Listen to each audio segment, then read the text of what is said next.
Common man ना, म्हणजे सर्वसामान्य माणूस ना लिटरली वैतागला असेल आता. राजकारणी सत्तेच्या नशेत अशा उड्या घेत असतात आणि संविधानातले आर्टिकल शिकण्याची वेळ आपल्यावर, कॉमन मॅनवर येते.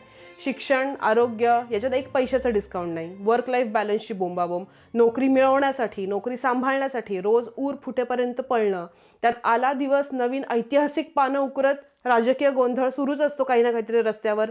त्यात संविधानातलं आर्टिकल, त्याचं इंटरप्रिटेशन, कशाला कपाळ आम्ही शिकू असं कॉमन मॅनला, तुम्हाला आम्हाला वाटणं अगदीच साहजिक आहे. पण लक्षात घ्या, संविधान बदलणं म्हणजे फक्त 2-4 शब्दांची ॲडिशन डिलिशन नसते, तर संविधानात असलेल्या कलमांचा सोयीनं वापर करून, हवं तेव्हा अमेंड करून सत्ता टिकवली किंवा मिळवली जात असेल आणि त्या सत्तेतनं शिक्षण, आरोग्य, नोकरी, आयुष्य हे फक्त बेअर मिनिमम सर्वायवल लेवलचे मिळत असेल, तर कॉमन मॅनला संविधानात काय म्हटलंय हे स्वतः समजून घेणं आणि सत्तेला प्रश्न विचारणं गरजेचं होऊन जातं.